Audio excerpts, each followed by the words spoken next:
Hello guys, నేను మణి సింప్లెట్స్ నుంచి. ఈరోజు మనకు 2 kg గోంగూర మటన్ ఆర్డర్ వచ్చింది. గోంగూర మటన్ ఎలా ప్రిపేర్ చేసుకోవాలనేది మనం ఈ వీడియోలో నేర్చుకుందాం. ఫస్ట్ మనం మటన్ అనేది నీట్గా కడుక్కొనేసి ఈ ఈ పర్టికులర్ కర్రీస్ అన్నీ మనం దాకలో చేసుకుంటేనే టేస్ట్ మంచిగా వస్తాయి అన్నమాట. సో మేము మన కిచెన్లో ఎప్పుడు దాకలో యూజ్ చేస్తాము కర్రీస్కి అన్నిటికీ. ఈ పర్టికులర్ మీట్ మ్యారినేషన్కి మనం ఎటువంటివి తీసుకోవటం అండి, ఇది చాలా బేసిక్ అండ్ సింపుల్ రెసిపీ.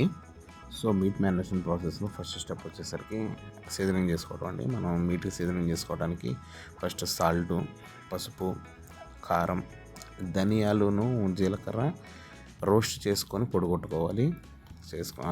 అది ఆ పొడుము, కారం అండ్ ఆనియన్ అండ్ మిర్చి, స్లైస్ కట్టెడ్ ఆనియన్ అండ్ మిర్చి, తర్వాత టమాటో ప్యూరీ, తర్వాత కరివేపాకు, తర్వాత కొత్తిమీర, ఇవన్నీ అనేది మనం సరిపడా కొలతలకు తగ్గట్టు యాడ్ చేసుకోవాలి. మాకు పర్టికులర్గా దీనికి ఎంత సరిపోతుంది అనేది మాకు ఐడియా ఉంది కాబట్టి సో మేము యాడ్ చేసేస్తాం అనమాట.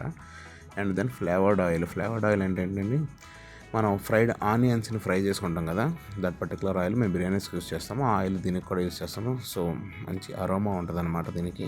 ఇఫ్ మీ దగ్గర ఫ్లేవర్డ్ ఆయిల్ లేకపోతున్నా కానీ ఇబ్బంది లేదు, మీరు రెగ్యులర్గా యూస్ చేసుకుని ఆయిల్ యూస్ చేసుకోండి. That gives little bit of difference అరోమాలో, అంతే, దాని పెద్ద తేడా ఏమి ఉండదు.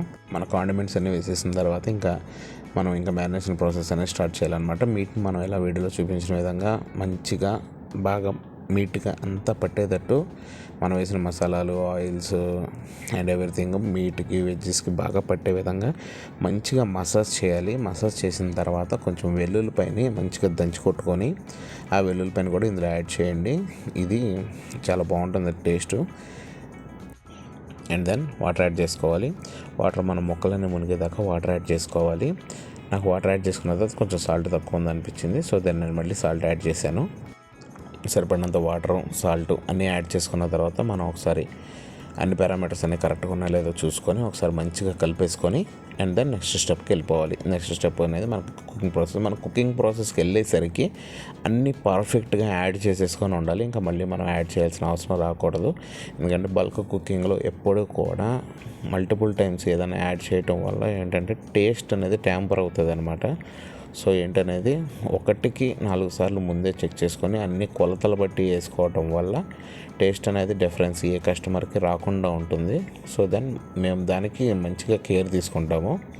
సో అన్నీ యాడ్ చేసుకున్న తర్వాత 1-2 సార్లు చెక్ చేసుకున్న తర్వాతే ఇంకా మనం కుకింగ్ అనేది స్టార్ట్ చేస్తాం. ఇది కలగలుపు కాబట్టి అన్నీ ముందే చూసుకొని పెట్టుకోవడం అనేది compulsory. And then medium to high ఫ్లేమ్లో ఈ కర్రీని కుక్ చేసుకోవాలి. మీడియం టు హై ఫ్లేమ్లో అరౌండ్ 1.5 hour టైం పడుతుంది ఈ కర్రీ కుక్ అవ్వడానికి.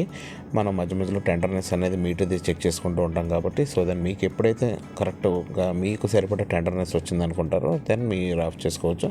నాకు ఈ పర్టికులర్గా ఈ మీట్ టెండర్నెస్ నాకు సరిపడా వచ్చేంత వరకు నేను కుక్ చేసుకున్నాను. నాకు దానికి 1.5 hour టైం పట్టింది. మీట్ టెండర్నెస్ చెక్ చేసుకునేటప్పుడు ఒకసారి మంచిగా కలిగి పెట్టేసుకోండి.